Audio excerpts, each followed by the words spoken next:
the Romanian Constitution experience in the field of environment protection. Yeah.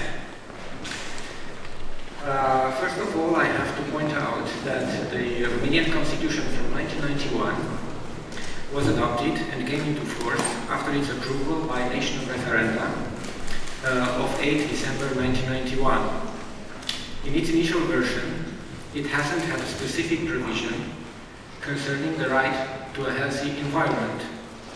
The Constitution provided only for the obligation of the state to secure the exploitation of natural resources in conformity with national interests and the environmental protection and recovery, as well as preservation of ecological balance.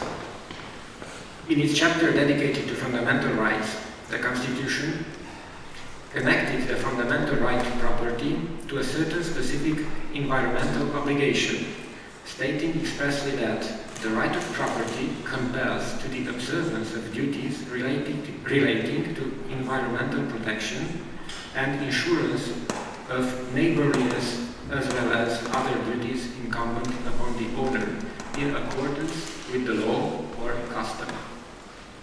This constitutional provision had to be interpreted through Article 15, paragraph 1, according to which all citizens enjoy the rights and freedoms granted to them by the Constitution and other laws, and had the duties laid down thereby. So there was an incumbent duty for the owners to protect the environment, but there was no enacted as explicit right for the human beings to a healthy environment. But I have to point out that even if the Constitution of Romania didn't have such a certain specific provision, it didn't mean that it had no laws in which protected the environment. For example, Professor Bondi spoke to us about the Stockholm Conference from 1972. You know, the Soviets and the states members of the Warsaw Pact didn't participate in that conference, but Romania in 1973 adopted a law on environmental protection, so after 1 year of the Stockholm Conference. Back to the Constitution. The Constitution was amended in 2003. It is the one and the only amendment to the Constitution. It was it was rewritten, actually, the Constitution. There were a lot of amendments to the Romanian Constitution, but only in 2003 was such a modification of the Constitution. In this amendment, in addition to the aforementioned norms, the derived Constituent Assembly introduced a new fundamental right in the catalogue of the fundamental rights and freedoms comprised by the Constitution of Romania, namely the right to a healthy environment. The new fundamental right is a social economic right and is provided by Article 35 of the Romanian Constitution, according to which the state shall acknowledge the right of every person to a healthy, well-preserved and balanced environment. The second indent of this article speaks about the obligation of the state to provide a legislative framework for the exercise of such right. As a consequence, the Constitution of Romania contains references to the environmental issues in 3 articles: 35, 44, right to property, and 135 concerning the state obligation toward environmental matters. Besides these express legal norms, there are other texts in connection with these. Article 34, right to protection of health; 45, economic freedom, or Article 135, other paragraphs and letters than those mentioned.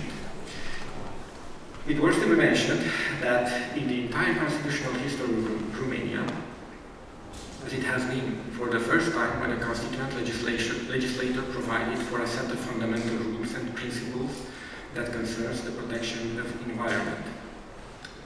As a matter of fact, This initial openness of the Constitution of Romania to new values is accountable if we consider that a commission for the drafting of constitution created a documentary fund which included the constitutions of democratic states, studies in the field of constitutional law, international legal literature on matters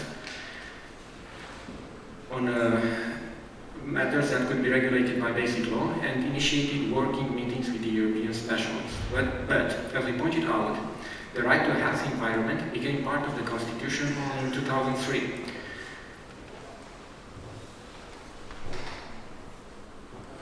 It is when the fundamental right itself was enacted, the legal literature emphasized that this decision was a matter, of course, and took into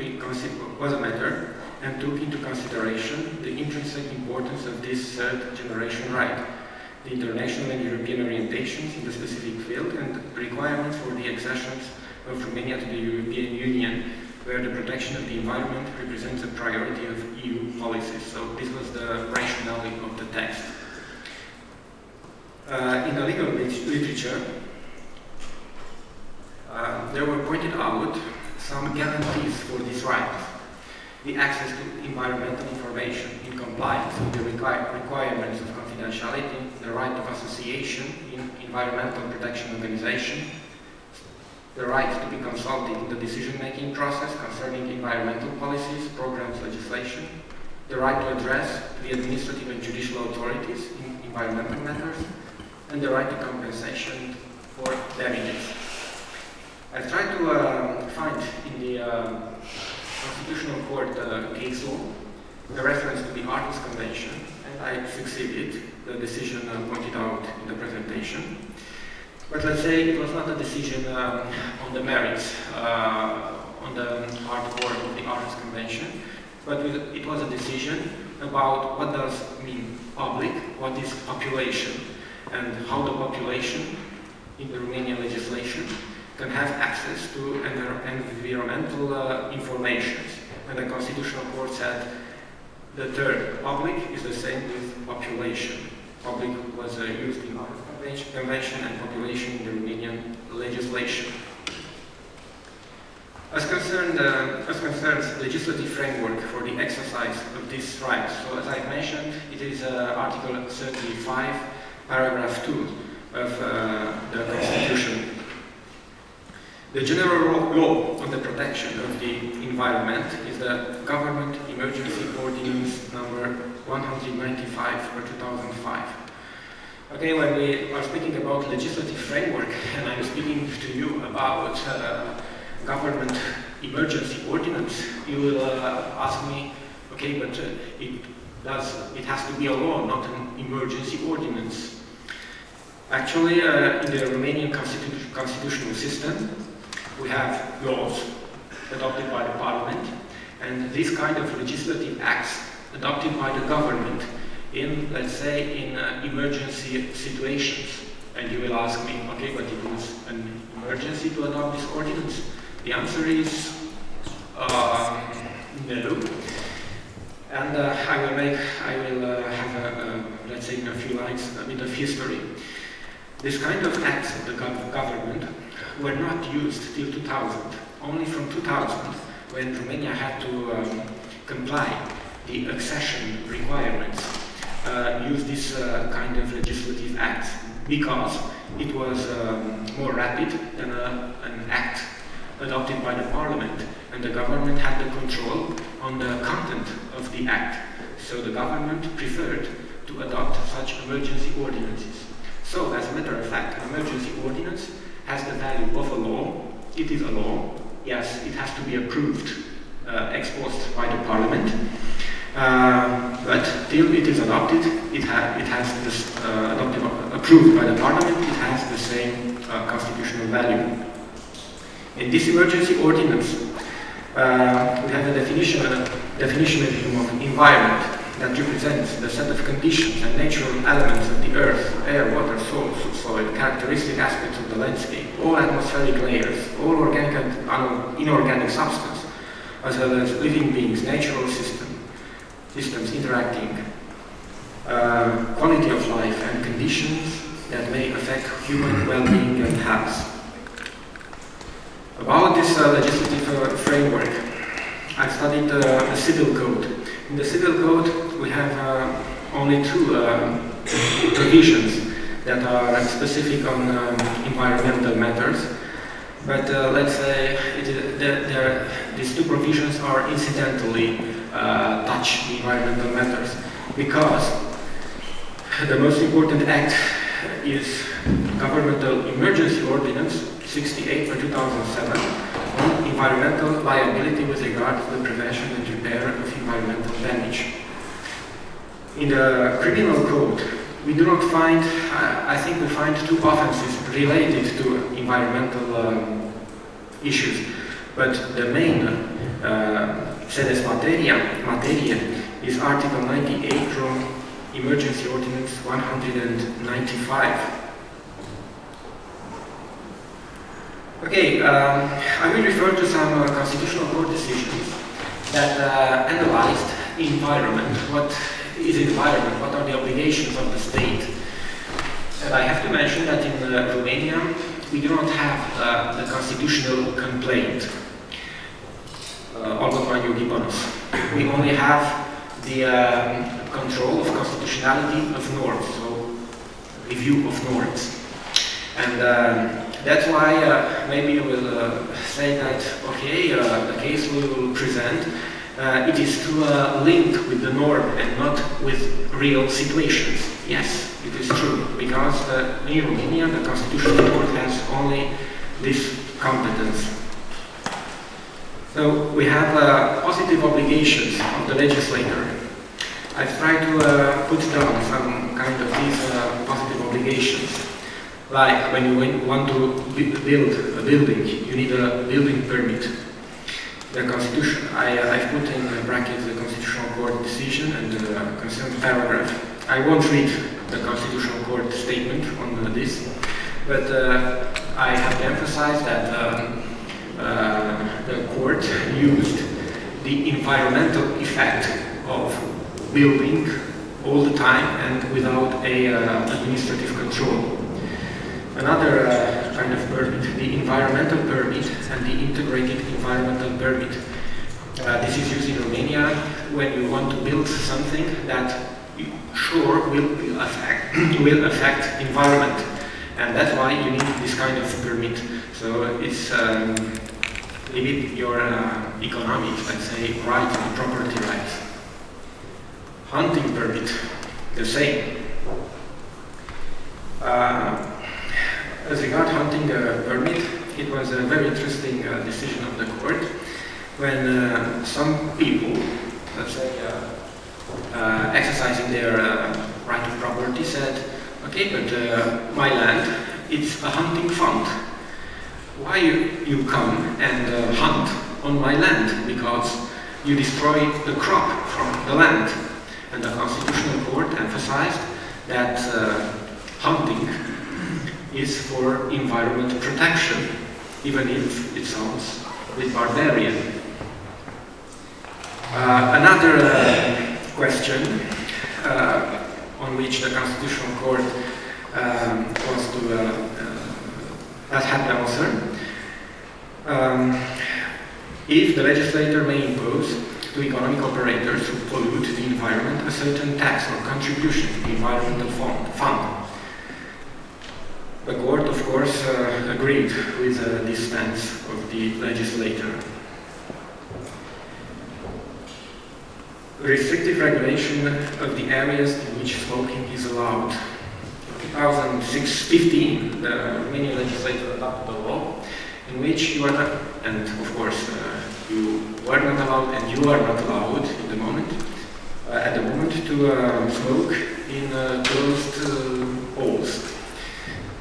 The court emphasized that it is for such a measure protects directly and indirectly the environment. Another case, it was a very recent case on migratory birds, and the court for the first time talked about preservation of biodiversity. Animals. I was speaking about hunting permit, and now I was telling that in the articles can be seen as an integral part of a sustainable and ecologically balanced environment, healthy nature. And this is a benefit for both present and future generations.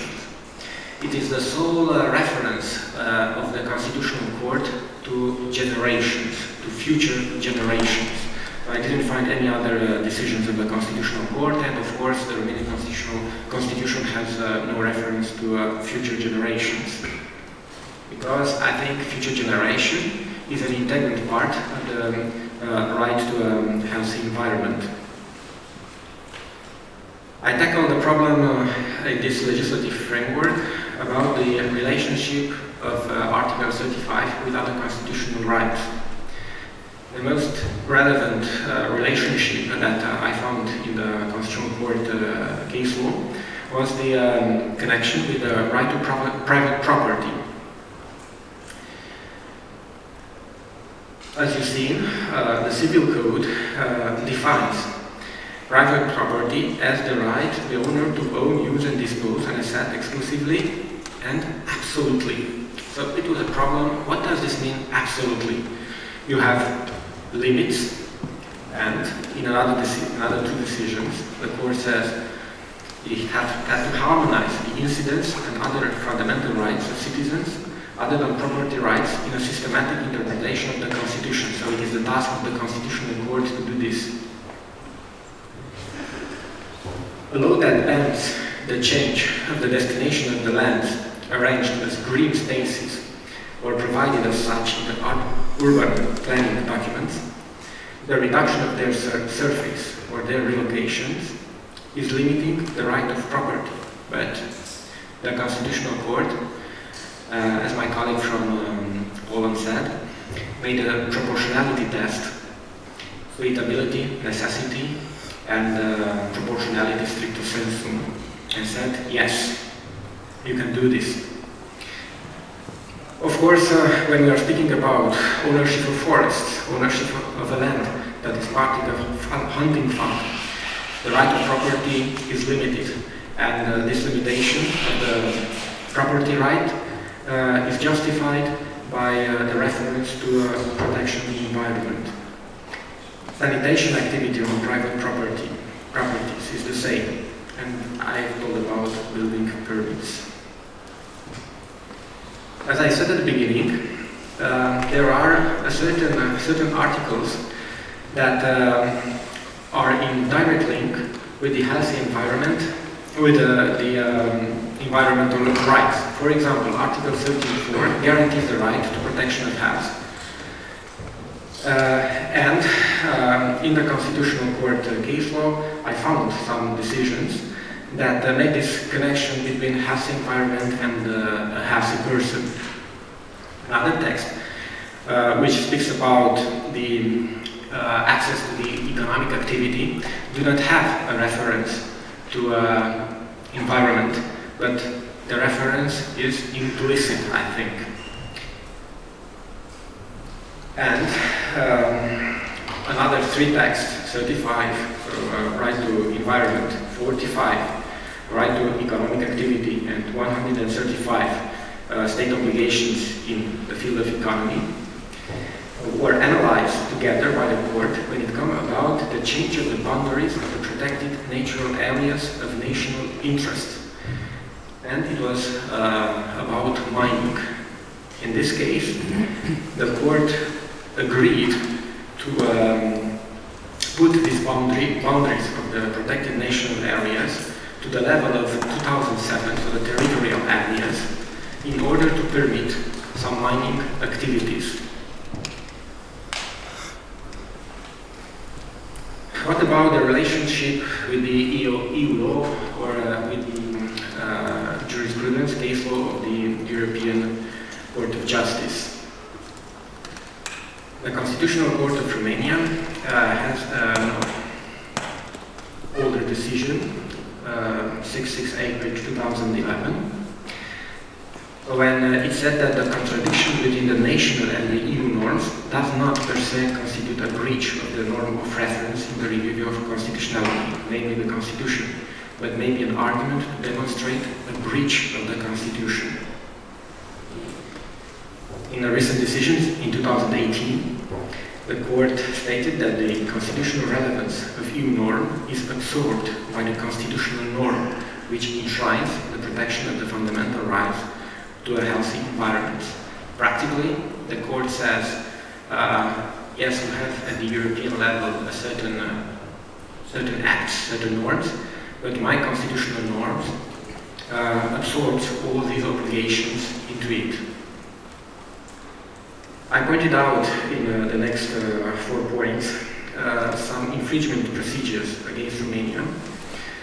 They are pending, and those two, which are written with black. We had the first ECJ judgment, failure to fulfill obligations in environmental matters, and the second, failing to fully comply with the court judgment from 2018. And it is a pending procedure. It is about landfill directive. About the European Court of Human Rights, I want to point out one decision. In 2009, in Tatar versus Romania, there was an environmental accident. The dam has breached, releasing cyanide-contaminated tailings water into the environment. State authorities didn't act for the, let's say, for the health of the peoples living next to this contaminated area.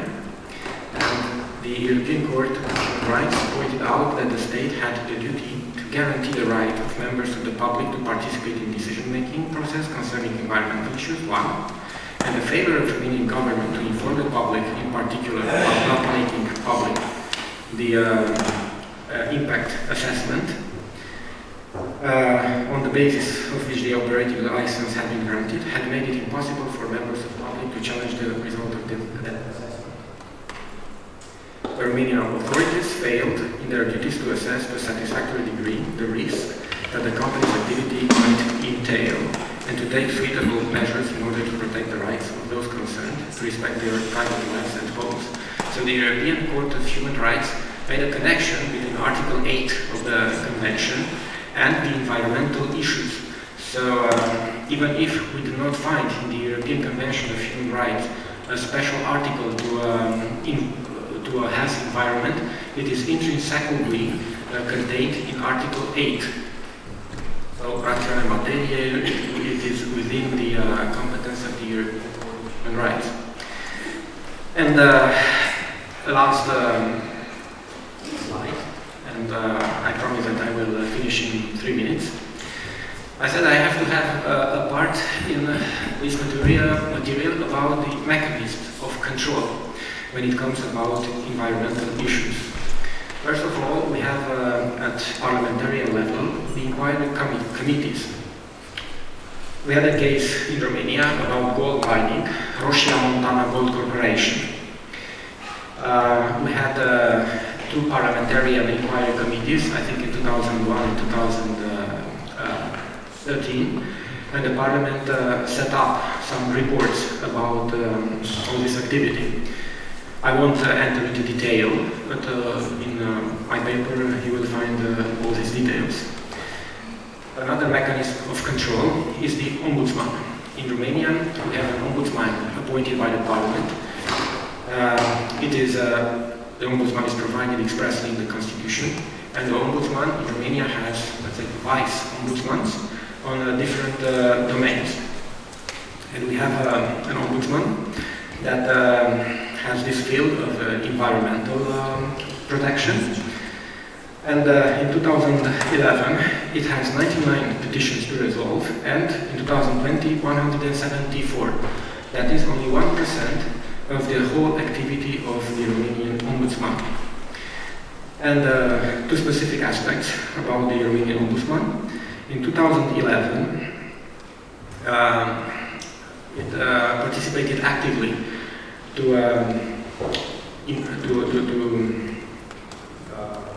put Roșia Montana into UNESCO's World Heritage List, and this happened in 2028. And in 2020, it had a special report on the protection of the forestry areas in Romania. And I will skip on the administrative bodies, and I will go to the prosecution on forestry offenses. Between 2011 and 2016, so in 6 years, we had 429 convictions. But the main problems in this specific matters of forestry offenses, that the courts do not punish severely the persons, the perpetrators. The punishments are often with the suspension of the execution of that punishment. And as regards other environmental offenses, so besides forestry offenses, that were committed in the same period, prosecutors had a solution of indictment in only 4 cases out of 822. And of course, another mechanism of control are the administrative bodies. I want to emphasize a specificity of Romania about the Danube Delta region, where we have a specific authority that administer and control this specific area. So I think that it is important to know about all these mechanisms of control because they have constitutional value, so the inquiry committees of the parliament are enshrined in the constitution, the ombudsman is in the constitution, and of course prosecution has its regulation in the Romanian constitution too. This was my presentation. Thank you very much, and of course the detailed presentation you will find in my chapter or paper. Thank you.